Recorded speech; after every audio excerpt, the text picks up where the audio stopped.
হুজু হুজরা শরীফে দৌড়ায় যাইয়া হুজরা শরীফের বারান্দায় বসে বসে হুজু কাঁদে, শুধু একটা শব্দ, বাবা খাজা বাবা, বাবা খাজা বাবা, বাবা খাজা বাবা, জোরে জোরে চিৎকার দেয়। তখন বেলা 7:30 থেকে 8টা অথবা 8:30 এরকম বাজবে। ও সময় হুজুর কেবলাদান ভিতরে ছিলেন নিজের রুমে, গেঞ্জি গায়ে দেওয়া, চাদর টানতে টানতে হুজুর বের হয়ে আসলেন। এইভাবে কখনো হুজুর বের হতেন না। হুজুর কেবলার সবসময় মাথায় টুপি থাকতো, গায়ে পাঞ্জাবি থাকতো, সুন্দর সুশ্রী পোশাক পরে হুজুর কেবলাদান সবার সামনে আসতেন। কি কথা বলেন, ঠিক কিনা?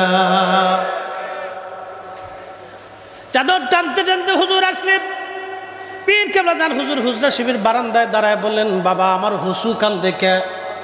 বাবা আমার হুসু কেন কান্দে? আমার হুসু। জাকের ভাইরা বলেন, হুজুর পেশিমাম সাহেব হুজুরে পিটাইছে, রক্ত বের হয়ে গেছে, চামড়া ফেটে গেছে।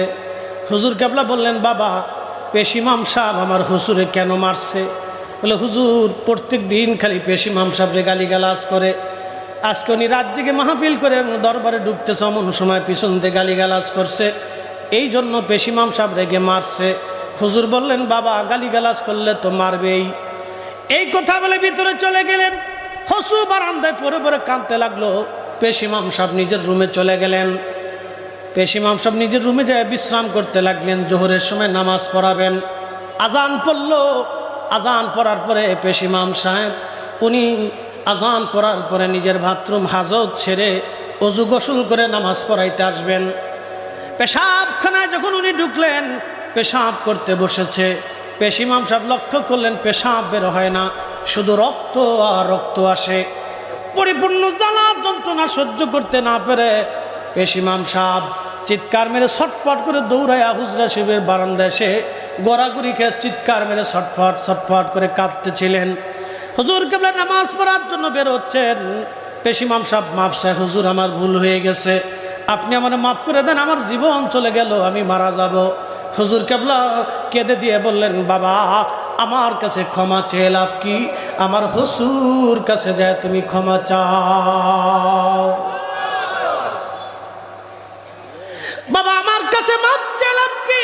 আমার হুজুর কাছে ক্ষমা চাও।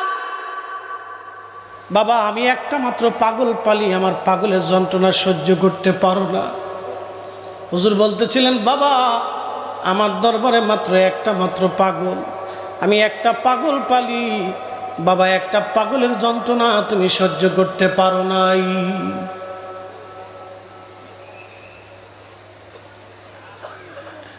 সাদেক আলী সাহেব কাঁদতেছিলেন। হুজুর বললেন, বাবা যান, হুজুর কাছে যে মাফ চান, হুজুর যদি মাফ করে দেয় আজকে আপনার প্রস্রাবের রাস্তা ক্লিয়ার হবে। হুজুর মাফ না করা পর্যন্ত আজকে আর কোনো জলাঞ্জলি নাই, আজকে আর কোনো সারাসারি নাই।